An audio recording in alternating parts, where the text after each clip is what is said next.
Welcome to the Living on the Verge podcast. I am your host, Virginia, and today we have a special guest, author, photographer, raconteur, podcaster, web designer, motorcycle enthusiast, avid golfer, and my new friend, Scott Nathan. Thank you for joining me to chat today. How are Thanks for you? having me. Thanks, Virginia. Thanks for having me.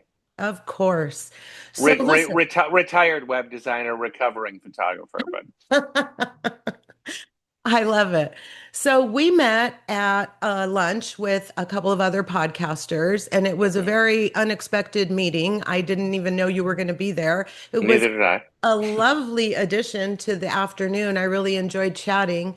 And when I heard you talking to David off to the side and telling some of the stories, I remember at one point telling Sarah, hold on a second, I want to hear this story. And then after I heard the story, she says, oh, he's a great storyteller. Well, little did I know that you were legitimately a storyteller.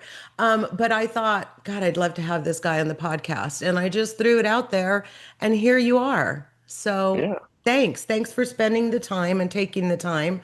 And let's start at the beginning. I, like you, like to know someone's origin story. So, what can you tell me about how we've got the Scott Nathan of today? Well, let's see. I grew up in Chicago, and I had a very straight-laced Midwestern upbringing, very white suburban.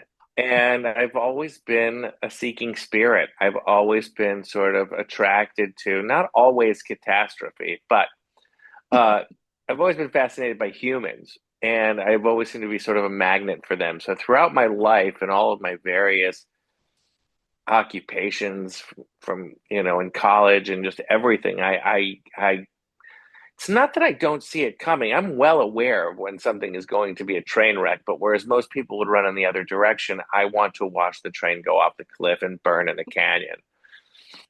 So, and I don't know, I find most people pretty uh unique and story worthy, even when they don't find it themselves. So I never planned on this becoming a commercial undertaking. I was always a creative, and I was always a storyteller. And then I started writing. I started writing these little kind of blog postings and putting them on Facebook of my stories.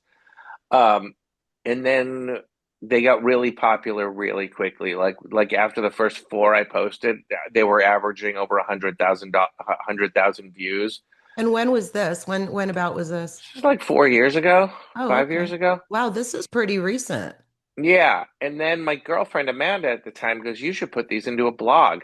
So I was like, "All right." So I took like 12 or 14 of them and put them into a blog on Blogger. That's before Substack or anything. And then we were at her ranch in Texas one weekend and she goes, "Hey, babe, have you checked your blog analytics?" And I said, "Blogs have analytics?" And she says, "Yes, you fucking idiot. Go look at them."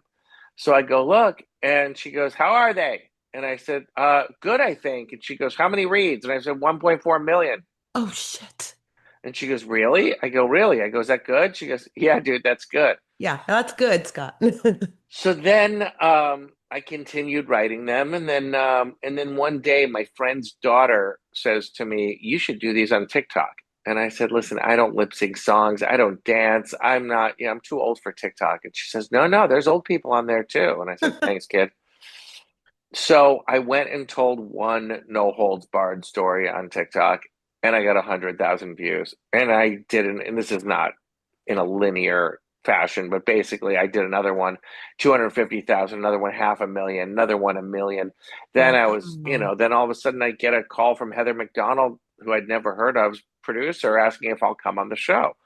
So I went on the show and did her show a few times, and that really helped to get me a lot of people quickly. And then, as you know, Melissa Rivers is an old friend, so I went on her show, and then all this 100,000 plus TikTok audience said, "Hey, when's the book coming out? We want to buy this book." And I said, "I don't know what you guys are talking about right now."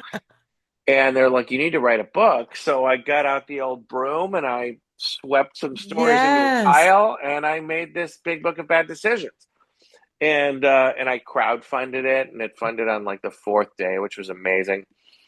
And the book sold really well for a self-published book. And then Melissa told me I should do a podcast, and she introduced me to her network. And so I just wrapped season 3, and I'm a couple episodes into season 4. Very cool. I've heard a few of the podcast episodes. I just recently heard yours with Melissa. We'll talk about that in a little bit because I Hmm. do have some diving into that one that I'd like to get to. But I hear that there's a story surrounding your first trip to California with your family. Is that a story you're willing to share? Sure. All right, tell me about it. Yeah, so we were just doing a family trip to the West Coast. So we flew into San Francisco. This was like, in the late 70s when my dad rented this big Lincoln Continental like land yacht. And we did all the San Francisco stuff. We did the Alcatraz and the Ghirardelli Square and the Fisherman's Wharf and all that stuff. And then we drove down Pacific Coast Highway. And I can remember this like it was yesterday. He made that left onto Sunset Boulevard, where I still live off of. And I could smell the jasmine in the air, and I saw oranges hanging on trees. And I'm like, grew up in Chicago, and it Yeah. was winter time. And I got my hand up in the back seat, and I'm like, "Excuse me, why don't we live here?" And my parents knew in that moment someday they would eventually lose me to California. Yeah. And they lost you to that very street, apparently. Yeah, And you're still there now, right? yeah. So when did you come over? When did you leave Chicago and come to California for good? I moved here a few weeks in '94, a few weeks before the Northridge earthquake. Oh gosh. So that was a nice welcome for you. It was the greatest thing that could have ever happened to me. Got it out of the way right at the beginning? No, it was because I didn't have any money. I didn't have a job. I didn't even have a place to live. And I was couch surfing, trying to figure something out. And then the earthquake hit. And my friend's father had just built this big McMansion on Mulholland. And he was like, "Scott, do you have a place yet?" And I go, "No, Jerry, I don't." And he goes, "I'll tell you what, I'm too OCD to deal with dust and construction noise. You can live at the house and just keep an eye on the pool furniture and make sure the workmen don't steal it." And I said, "For how What? long, Jerry?" He goes, "It's probably going to take a couple of years." So I had this 10,000 square foot mansion, and well, yeah, it was dusty, and I had to get up Rough. early, but it was price was right. And I had a Right? pool. I had a pool. I had an avocado tree, a lemon tree. What else do I need? It usually takes some sort of a stroke of luck or meeting the right person. And it seems to me like that had to have happened to you a couple of times in order to sustain in Hollywood because it's not an easy place to live. No, no, she is brutal. Indeed. She is not for the thin-skinned. I was down there at Pride Week not too long ago, and Mhm. the cute little houses. I mean, everybody's kind of redone everything, and honestly, I saw one for sale, and I looked up. It's just ridiculous the price points in even in West Hollywood. So I mean, honest, I can't even imagine. I know on the street that I lived on for the longest time in West Hollywood, when I first moved to LA, there was a banner on the front of this building and it said condominium living from $99,000. And I'm like, why didn't I buy one of those? And now it's like, and I just got back from almost a month in Miami, and their prices are like not twice LA's, they're like 3 times LA's. When did that happen? That didn't always used to be, I right? don't know. I was looking at listings in Miami Beach on those fancy celebrity islands, Sure. granted, but there were houses for $300 million, $500 million. The last restaurant I ate in, which thankfully I didn't have to pay for, my friend's like, "Oh, you got to try the rack of lamb," and I was just like, "Nah, you're buying. I'll always order the rack of lamb." The entree was $170. That's I'm a nuts. man of the people. That's right. So what's your favorite local haunt that you like to grab lunch or dinner at regularly? Um, My friends like to make fun of me that I won't go to any place that's like less than 75, 100 years old. So I like all the classics. I like Musso and Frank. I like Sunset Tower. I like Chateau Marmont. I I like the love that. I like the Rainbow, not the food, but the vibe. Yeah, yeah. I ate it with friends at El Compadre the other night. I like classics. Musso and Frank is like on my list. I really do want to go because they still have the old school stove and stuff, right? Everything. Yeah, and you can and yeah, it is a pristine time capsule. And they had a number of years where you went anyway because the place was so cool, but the food wasn't that great, but the food's great again. That gives me hope to put it back on the list.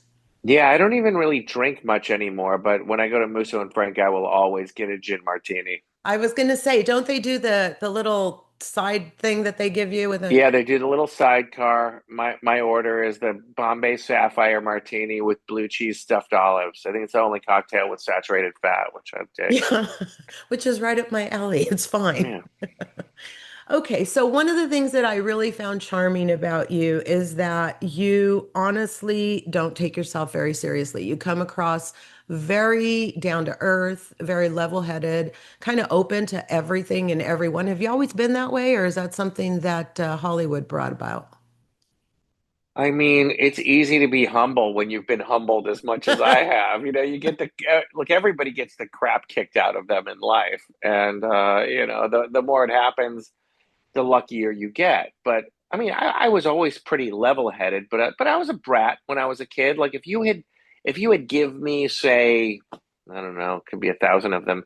If you would give me, say, Lindsay Lohan's level of fame at that age that she got famous, I would have probably been worse than her. Oh, so life's lessons, like everyone else, have led you to where you are today. Yeah, but I was always, like I've always been well-mannered and polite, Well, sure. mouthy, but a fundamentally decent person, I like to think. You told me how the book came to be, but I hear that you have a follow-up project that you may be working on. Uh, we will see. We are trying to come to terms. So one of the big three major publishers came to me and they asked me if I wanted to write a second book for them. Oh, And we've had a couple of meetings and I wrote a proposal and they're like, this isn't really what we talked about. So like, well, we'll see. We'll see. I mean, I'm sure I'm going to write another book, whether I'll do it again on my own or with the right. publishing house. Uh, I would love to work with this particular publishing company if we can come to terms on it where we're in agreement. I just can't. I haven't gotten my head around exactly what it is that they want. And are you thinking of doing the same thing? Is that what the holdup is kind of trying to identify what it is they want and what you're willing to do? Or do you have an idea maybe that you think you'd be better off doing on your own? Is Well, my book was 56 standalone short stories. And I think they want something that's more of a single organism, which I could do, kind of a narrative, nonfiction, novel format kind of thing instead of just the short stories. And if that's all it is, then I'm happy to do it. Um, but they're like, most of your stories involve you. You're going to run out of them. And I said, not anytime soon. So I don't because I'm know. me and I'm here. Yeah, yeah. Like if you just look at my TikToks, I've got two more books in me, just on those Yeah. as bullet points. So we'll You have see. a busy mind, man. You have a busy, busy mind. Yep, it's very between my ears is a very dangerous neighborhood. I always say that that's my problem too. Shutting it down is half the battle. So Yeah. I'm curious, was Mhm. it proximity? Was it a sign of the times when you came? Was it connections, people you knew, or was it something else entirely that resulted in you meeting all of these celebrities and becoming friends with them? What did it? I didn't have any connections when I moved here. I mean, I had a few friends from college. None of them were in show business, but I've always been a social person. Like back in I mean, I don't go out like I used to anymore, but I used to be out 300 nights a year. I was a very social person. I didn't miss the opening of an envelope. Yeah, Um, and I would say half of my friends all came from one night. really. You Yeah. want to share? Yeah. I was sitting around with my college friends playing poker in Studio City. And I said, guys, what is the place to go in LA? What is the seminal spot? And they said, oh, there's this place, but you will never, ever, ever set foot in there. And I said, why not? And they're like, nobody gets in. It only holds like 50 people and everybody's super famous. And I said, "What's it called?" And I said, "It's called the whiskey." They said it's called the Whiskey Bar at the Sunset Marquis Hotel. And I said, "Okay, I'm gonna ride by there on my motorcycle and just check out the scene." And they're like, "Don't even try. Do not even try. You will be humiliated." So I'm just like, "Just calm down. I'm not gonna try. I'm Yeah. just gonna go right over there and take a peek, Uh-huh. see what it looks like." So I ride there on Alta Loma and Sunset. I park my motorcycle. I had hair down to my bottom of my rib cage. And I walk up and I see Nicolas Cage and Charlie Sheen talking on the patio. And I'm like, oh my God, these guys were totally right. There's like a Wednesday night, and it's like, these guys are here. Wow. And then I go, oh, well, that was cool. And I start walking back to my motorcycle and I hear, hey, Scott. And I turn around and I'm like, Steve. And it was my doorman that worked at a nightclub that I worked at in Chicago.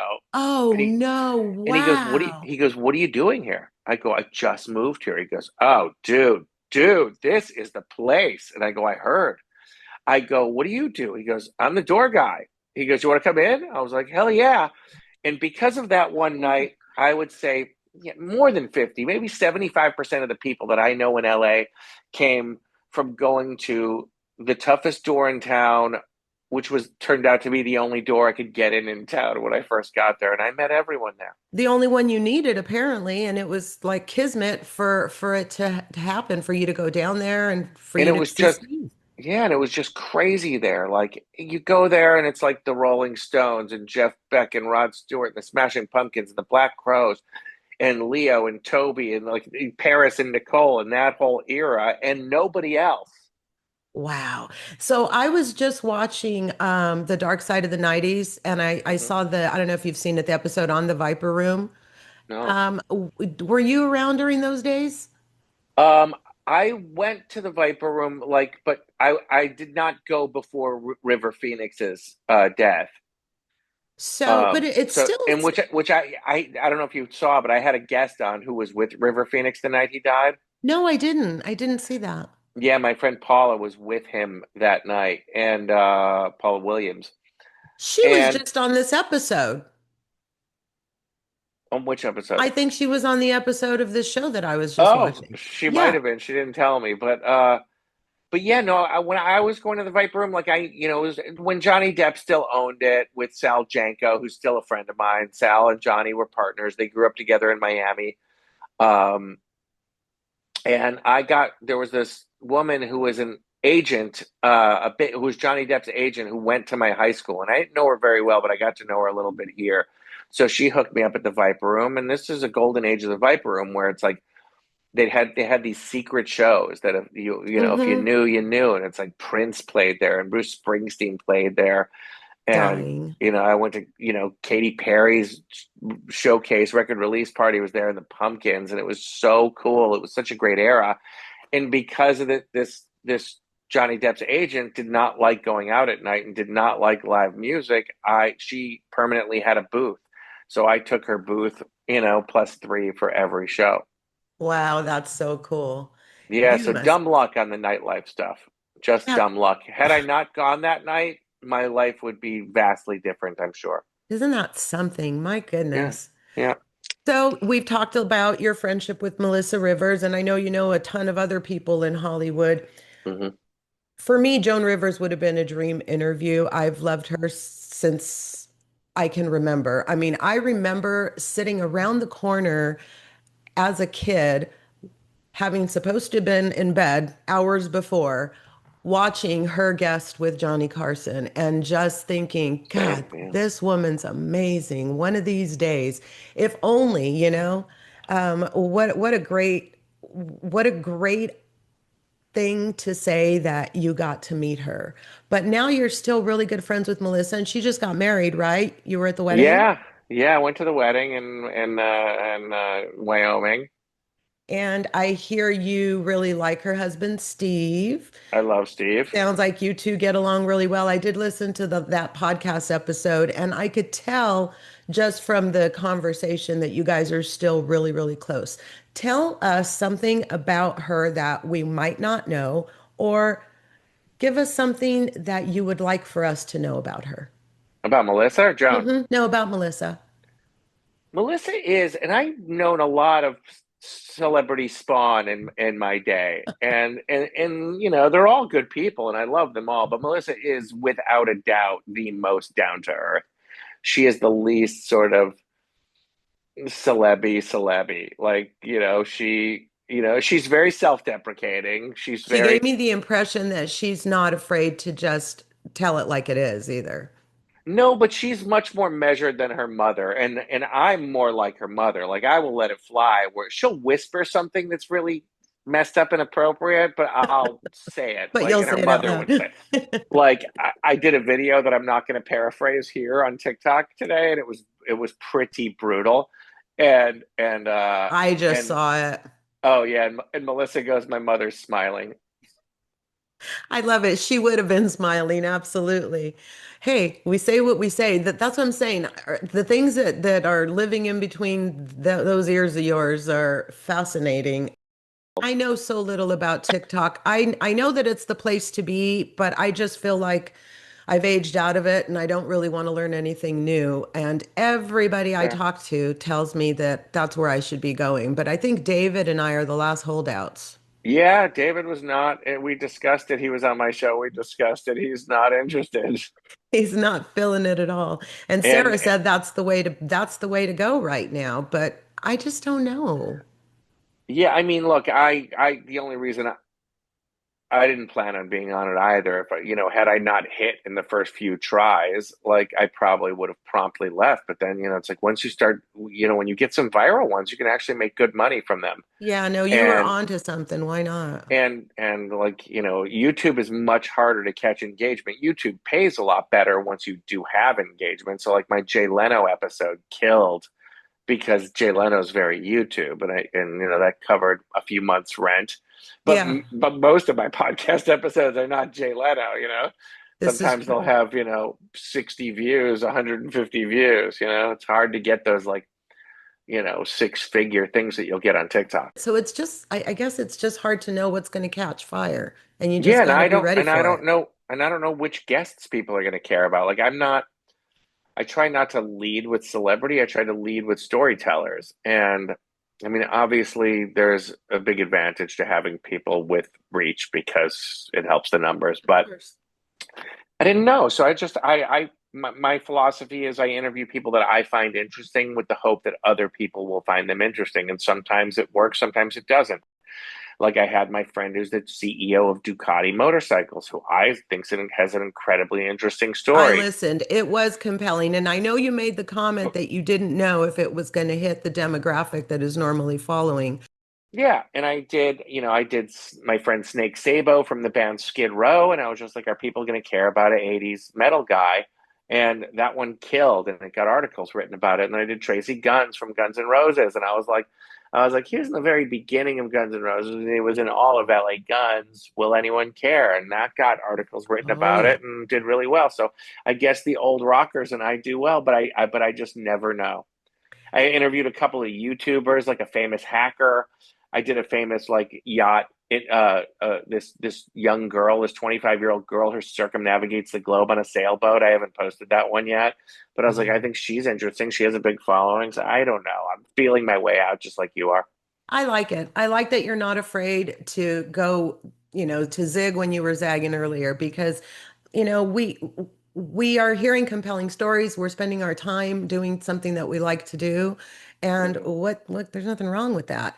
So I also heard you mention that you had had some interactions with the Trump family. Any you want to tell us about?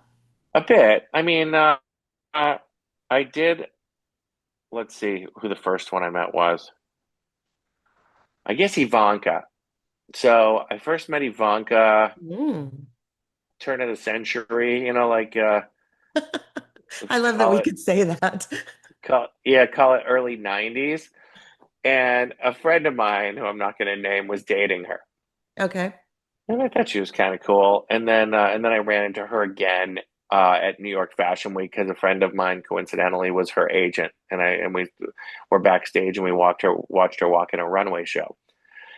So then when I was doing Confessional, my video art series that was at Freeze, it started catching fire before it came out. Like started getting shared a lot, and I get email from Tiffany Trump asking if she could be in my show. Oh, And I didn't, I don't know why I didn't assume, I never heard of her. And I just assumed that she wasn't a Trump. oh. But then she wrote me again and again, two more times. And then finally I Googled her and now Trump had just announced his candidacy in 2015. Oh, wow. So I write her back and I'm like, yeah, I'd love to have you in my show. And she says, I said, when are you going to be in LA? She said, never. When are you going to be in New York? I said, how's Wednesday? When do you need me? Yeah. So Wow. I got So an, she was in that show? yeah. So I flew to New York. I borrowed a studio from a friend. I schlepped grip lighting and cameras like on a plane. And I shot her and her mother, Marla, who's awesome. And I shot them both. And then as a thank you, Wow. I brought a glam squad. I brought a hair and makeup person to do their makeup so they could have some nice pictures of them also. So so then we became friends, and then I didn't know if I'd ever see them again. We just texted and stuff, and then Marla told me she was in town doing Dancing with the Stars and asked if I wanted to hang out. So I got a lunch and a dinner with her, and then Tiffany asked me if I would help her find a stylist to dress her for the Republican National Convention. And I said, I'll try, but it's going to be a tough order. And yeah, so I guess we're friends in quotation marks. You really kind of hit every end of the spectrum. You also work for Nick Cage, right? I did What'd you do work for for Nick. him? So this is Uh, the same guy that you met the day when you drove up on your Ducati you ended up working for later? isn't that funny? Yeah. Wow. So I was, if you can believe, I was an IT guy at the time. I was an IT guy at Universal and then Disney Network Television. And I was a network guy. Like I built networks and maintained them. And I was like the IT guy. And and then Huh. and then my newest best friend, who's still one of my best friends, was Nick Cage's assistant. And Okay. Nick was up for an Oscar for Leaving Las Vegas. And my My friend Jeff was favorite. work yeah, and Nick won. And Jeff was with him in the front row at the Oscars, and I went through that whole experience with them. And then, like the next day, Nick got a publishing, like a not a production company deal with Disney to open up his thing. So Jeff goes. So I said, "Who's doing your network at the office?" And he said, "You are." So I did that. Nice. So I installed a network for Saturn Films in the 9000 Sunset Building. And then I got to know Nick and started doing his personal stuff too. So I did his houses, uh, which he had several, and then Patricia Arquette's houses, and teach her son and Nick's son Weston, and give lessons. And then yeah, so it was just like I was doing like six properties for him. Wow. That's pretty cool. Now, what was he like as a person? It's great. I mean, he's uh, kind of what you would expect. He's very funny. He's very intelligent. He's can be quite insecure, but all actors are, Right. all artists have imposter syndrome. Yes, that is true. Um, so he's a very vulnerable, very sensitive guy, but really, really, really funny and like never above an inappropriate joke. Love it. Oh, that makes me happy. I was really hoping you weren't going to tell me he was not a good human being No, because he's the best. I I remember adore him. one time I went to his beach house, and he comes over and goes, "Did you hear about the whiskey I bought?" And I said, "What whiskey?" And he bought this. I can't even remember the exact story, but he bought like a case of whiskey or a barrel of whiskey that was found in a shipwreck. Oh, shit. So Nick, and he's like, "Do you want to try this stuff?" And I go, "Yeah." So we just start drinking this whiskey and getting hammered. And he goes, "Let's not work." I go, "Good idea." And he said, "Do you want to watch Raging Bull right now?" I said, "Yeah." So he puts on Raging Bull in his screening room, and we watch. It's a long ass movie. We watch all of Raging Bull, and he goes, "That was amazing. Do you want to watch it again?" I go, Oh, "Yeah, no, he didn't. roll it again." And we watched Raging Bull like for like 7 hours. Hey, that must have been some really good whiskey. Yeah, we were just nerding out on Scorsese. That's hilarious. I love that movie too, though. I don't know if I could have watched it twice in a row, but definitely one I watch over and over again. Okay, this blew my mind. Barack Obama, Marilyn Manson, and the late Pope Francis all follow you on social media. What the hell? Why do you think you attract such a diverse audience and I friend don't group? know. And tell me, have you had any interactions with Barack Obama? I've never met him, no. And it's I mean, we my friend John went to law school with him at Harvard, and I was thinking maybe he showed him my stuff. But one day I just got a Barack Obama is following you, and I was like, cool. And Pope Francis, I've had no interaction with whatsoever. Well, I don't how understand does it. that even happen? I don't know. I mean, all I've the closest thing to Pope Francis is that I've told my stories about taking mushrooms and going to the Vatican, Yeah, which is probably not on the approved list. Um, and then which and I Manson, didn't Man, consider doing in my most recent visit, but I did think about you. I told you when I text you that they have a place right down the street where they sell mushrooms. I feel like I started that I trend. think you may have. Still But probably not on the approved list though, Scott. I don't know. Next time you go back, trust me, you will be in conversation as I was with Saint Francis himself. I Uh, don't know, or, man. or wait, wait, is that St. Francis is the tomb downstairs, right? Or is it St. Yes. Peter? St. No, Francis, right? no, St. Peter has a tomb downstairs. Right. Yeah, I was done. Yes. Yes. So I guess I was talking to him. You Who were can talking to remember? St. Peter, but that's Uh, okay. You were thinking St. Francis. It's all good, man. yeah, and Marilyn Manson I've known for God almost 25 years because Dita Von Teese, was married to him. So we met when they first started dating and And you're still real good friends with Dita, right? still dear friends with Dita. And I hadn't spoke to Manson in quite a while. And then, he went through all of his stuff Mm-hmm. and we reconnected and just started talking on the phone. And, you know, look, we've all done things we're not proud of, but he's 3 or 4 years sober now, Good for and him. he's really together. And he called me out of the blue a couple months ago, and he was just like, "I meant to invite you to this, but I forgot. Do you want to come to my birthday party?" And I go, "Yeah, where's your birthday party?" And he goes, "Lucky Strike Lanes." And Oh, I'm like, "This is so adorable. The Antichrist is having a bowling party." I And I love go it. there, and I didn't know that there was this like area that could be cordoned off for like Hollywood parties. Okay. So we had like 4 lanes, and it was just like a kid's birthday party. It was like hamburgers and hot dogs and popcorn, and then like rock stars. It's like Alice in Chains and the Pumpkins and That's John fucking 5, like hilarious. all the hard rock icons. Like basically everyone who was at the Ozzy tribute thing was there. Wearing bowling shoes. Yeah, it, I it love was it. really fun. And then I ran into my girlfriend from Chicago, my last girlfriend before I moved to LA, and she's No married to way. Manson's guitarist, which I didn't No. realize. What a small world, right? Yeah, Manson was like, "How do you two know each other?" I'm like, "We were BFGF," and he's like, "No way." That's wild. Goodness gracious. Okay, let's talk a little bit about the podcast because you have a podcast also Sure. called Bad Decisions, right?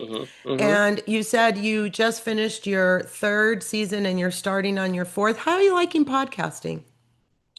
I love the research. I love the conversation. I hate the booking.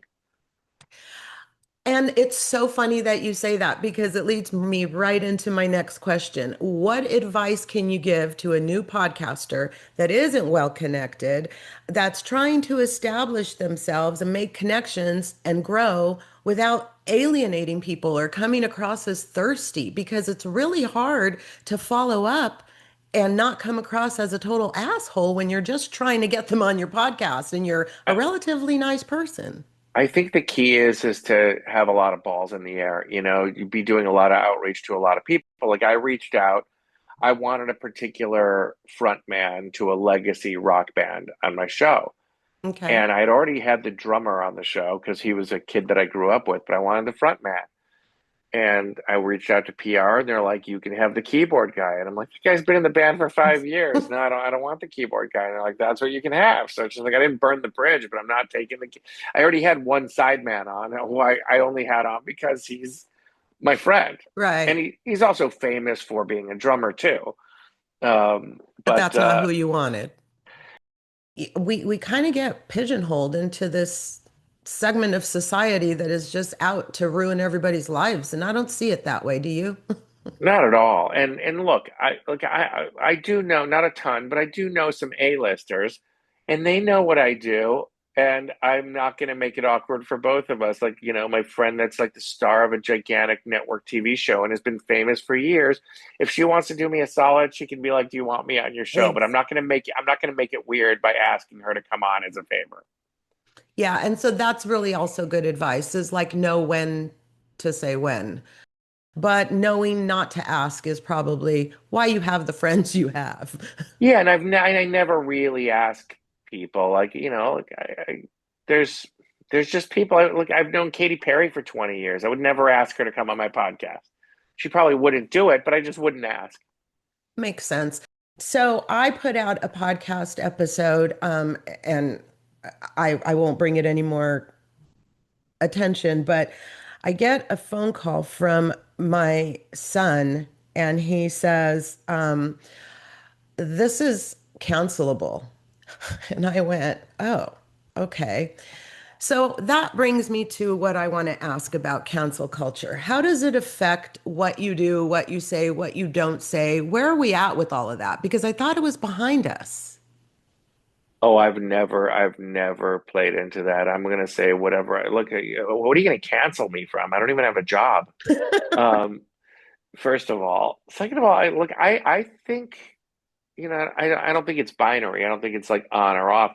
I think you can only get canceled if you really do something horrific and cancel yourself. Like I like I say a bunch of inappropriate things. Like I don't have a contract with a Disney kids show. You know what I mean? Exactly. Like anything that you could say about me, I would probably go, yeah, that's 100% true, all of it, and I make no apology for any of it whatsoever. So I don't play into it. I don't care. I've never. I think that's why I love Joan Rivers so much. Is she never gave a shit. I don't give a shit. And I'm that's kind of how I grew up too. And I'm yet, not. Yeah, I'm not. Don't ever get in the people pleasing business. It's a bad place to be. I, it's I just, I don't. I feel don't. like I everybody's don't. got such thin damn skin, you know? I don't care. Yeah, I don't need everybody to like me. Like I don't. I never wanted to be Jerry Seinfeld. Not that I'm a comedian. And be right down the line, middle America. I like George Carlin and Chris Rock and Richard Pryor. I like the subversives. I knew I liked you. Yeah, ditto. So listen, let's talk photography a little bit because you Yeah, went to Boulder, right? But weren't you yeah. like a psychology major or something? Did I get that wrong? No, you got that right. How do we end up in photography? I always did it as an enthusiast, and these two guys in the photography business sort of peer pressured me into turning pro. And I guess you were better than you thought because we talked a little bit about your 2019 project, Confessionals, but that was pretty fascinating. Tell us how that idea was born. Like, how does that even come to be? Well, it was sort of. I got really sick. I got my thyroid failed for starters, and Sorry.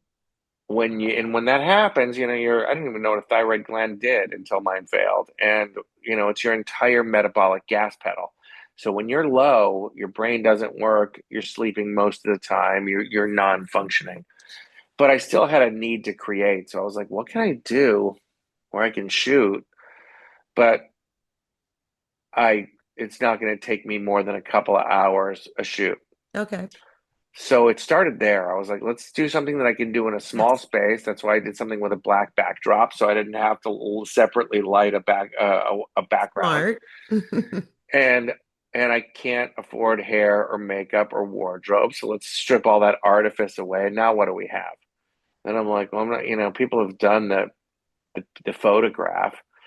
And Hmm. I was slightly inspired by this Andy Warhol thing that I saw at the Museum of Modern Art a long time ago in the early 80s.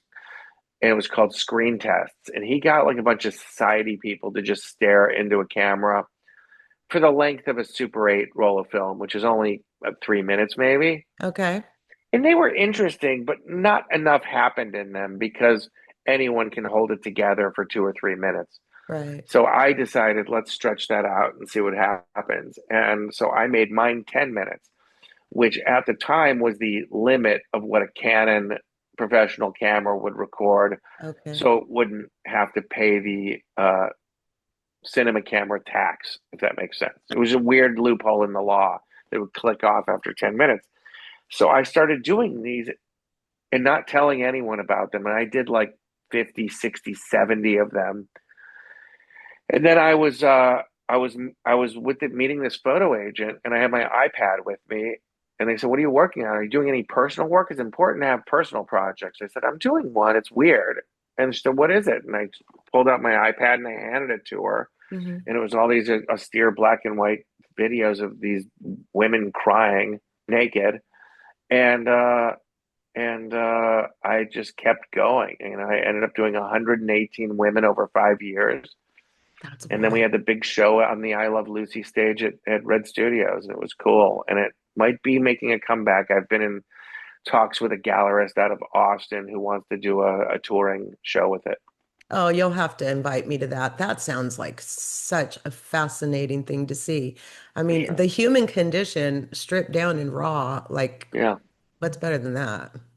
Yeah, and I didn't think I'd find 10 women that were willing to not wear any makeup in front of a camera. And it turns out women couldn't wait to take it off and show who they really were. Yeah, I don't think we really like it as much as everybody thinks we like it. No, one of them said to me, she said, makeup's a male construct. High heels were invented by men, bras were invented by men. We didn't sign up for any of this shit. I agree.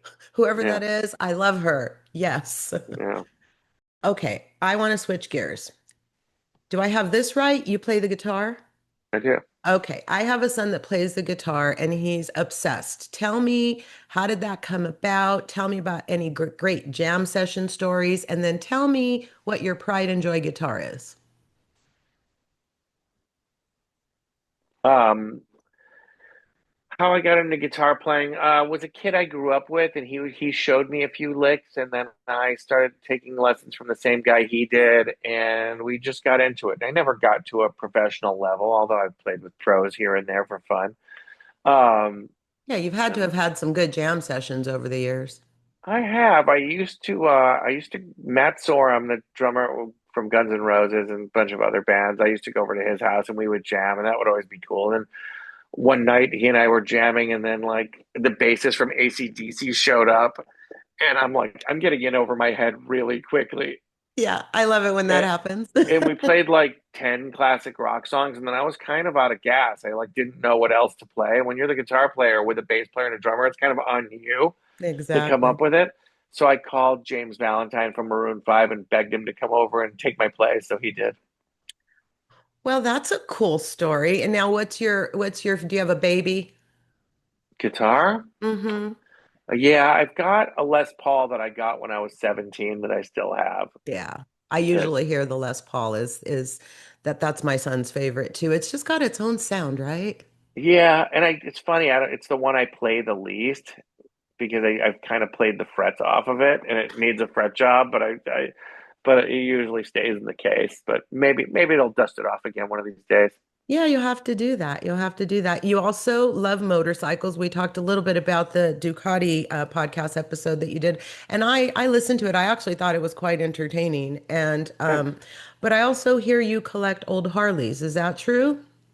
I don't collect. I don't really collect motorcycles. I mean, You've had four. old Harleys? I've had 4 or 5 at a time. Was the most I've ever had, which isn't that bad in the world of bike collecting. But No, it's not.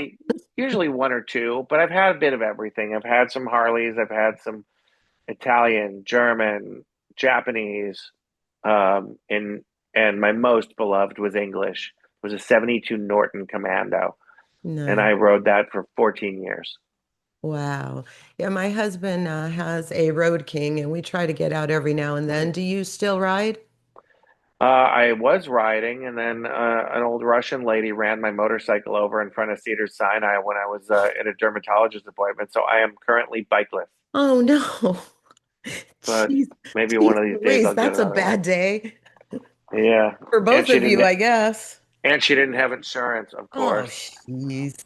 Let's move on to golf. My boys just golfed on Sunday, the three of them. I know nothing about it, but they're going to love this. So, how often are you golfing? How's your game? And what equipment do you use? My game is pretty rusty at the moment. I took a few years off, so I'm kind of knocking the rust off. I've never been great. The best I've ever been is like an 11 handicap, which is better than most. Right? Probably playing to an 18 right now. But the difference between like I have a friend Greg who's a scratch golfer, and he can put up pro numbers. You know, he can put up 67, 65, 69 all the time. Okay. Um, but the difference between him and a touring professional making cuts is the difference between someone who's never played and him in a way. Yeah. Because golf tournaments are always won by one or two shots, almost always. And those guys are so much better than the average scratch golfer that I mean the you know your son can go try play in a qualifier to play in the U.S. Open.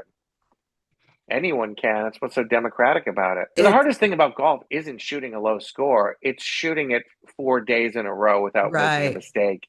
Right. We went to Waste Management not last year, the year before with my son. And now that was a shit show of a golf tournament. The People's Tournament, also known as the Alcoholics Tournament. Yeah, the trash tournament. Jeez Louise, by Saturday, they had to stop selling alcohol. It was really bad. And it's sad because it was a good round of golf. Like it was my first time ever going to a big tournament and I was really serious about it, but I guess I picked the wrong one to go to. Yeah, that one is just is known as just like the NASCAR crowd of golf. And do you have a favorite club? Um, like golf club? Yeah, favorite golf club. Yeah, I would say my Titleist 56 degree sand wedge is my scoring weapon. All right. I know that you're in Florida a lot, and obviously you have a full life. Do you have any exciting travel plans? Anything you want to talk about that's upcoming? Let's see. I'm going back to Miami in a few weeks, and then I'm going to get on my friend's boat, and we are going to go to the Bahamas for an unknown amount of time. Lovely. Now, is Miami just you go there for friends? Do you have a second? You're there a lot. Do you have another house there, or is No, my friend's going through a divorce, and he's doing what oh, all rich guys going through divorces do, and that's buy a yacht and a place in Miami Beach. and you happen to be So that friend? yeah, it's real easy to just go there, and you get on this boat, which is like it's like 5 bedrooms, and it's beautiful, and it's got a crew, and it's just really Not a bad luxurious and day at the nice. office. And you jump in the ocean, and the water's 87 degrees, Oh, and the food's great, and yeah, but it's not so much like that I have a particular love for South Beach. It's that it's a 5-star experience. If you put me in a 5-star experience in Siberia, I'd be happy. If yeah. you Who put the me in hell would say no? Yeah. 5-star experience in Mumbai, India, I'd be happy. Do you travel a lot? Not as much as I'd like to, but I am fortunate to that I've got a good number of passport stamps throughout my life. Oh man, that's it, you guys. It was a great interview, but sadly, Scott had technical difficulties right near the very end, so we did not get to say a proper goodbye, and I therefore did not get to properly thank him. So, thank you, Scott, for taking the time. I am sure my audience is going to find your stories fascinating. I know I sure did, and I enjoyed spending this time with you. I will take a moment to plug all of Scott's things because he didn't get to. So follow my friend Scott Nathan on Instagram and TikTok at Scott Nathan Photography. Please get his book, The Big Book of Bad Decisions, on Amazon or wherever books are sold. And of course, listen and follow his podcast, Bad Decisions. I really appreciated you, Scott. I look forward to chatting again soon. And for you, my audience, thank you again for coming back and listening to another episode of the Living on the Verge podcast. I will be here until next time, Living on the Verge. Have a good week.